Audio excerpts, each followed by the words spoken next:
Alofa lava, my name is Tanu. I'm a visual artist and my practice is photography and moving image.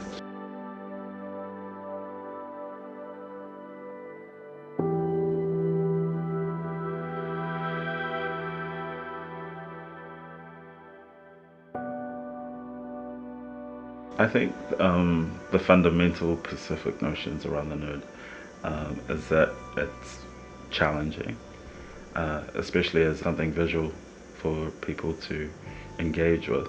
And I think there's a lot of cultural taboos built around that nervousness or that tension. And a lot of those taboos are really informed by, I think, a mixture of colonization and our own cultural beliefs as well.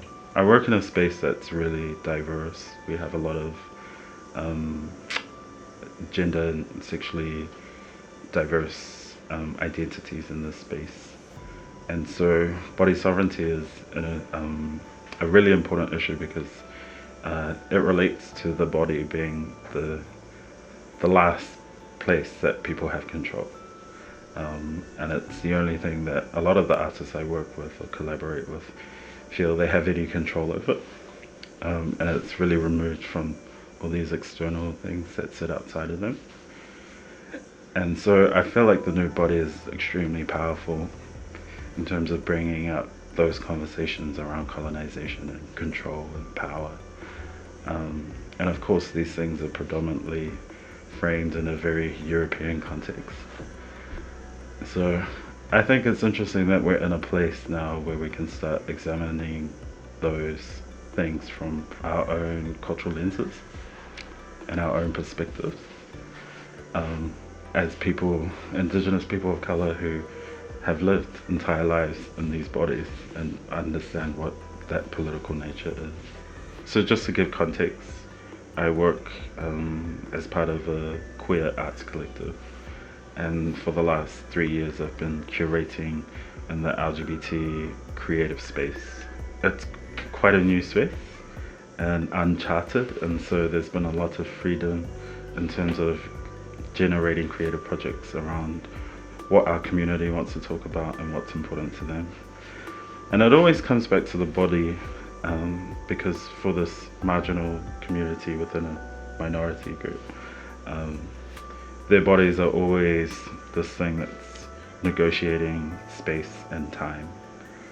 And it is always an issue with a moral majority whose understanding of gender diversity isn't very informed. And so the attention or the interface for these people to be in public space and occupying public space is extremely challenging for them. Because they get looked at by a lot of people and social expectations get placed onto their bodies. And you can see this in some of the conversations that happen just symptomatically of like the majority's inability to understand gender diversity. So, you know, they want to have conversations about which bathroom a trans person should be using. And these are the impacts or the social impacts of the body in terms of social space. The intentions for me as an artist are always to tell a story and to keep it as authentic as possible and as close to the truth as possible. I feel a little exhausted at looking at images of Pacific people in disparity, and I feel exhausted from looking at representations of masculinity that are extremely toxic. We have a choice. We don't have to look at these things. And if we're tired of those things being doctored and presented to us, then we have to do something active about changing that.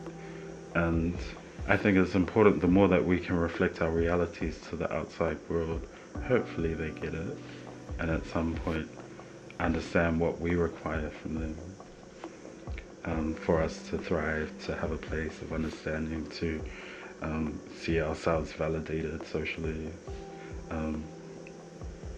or even just through representation.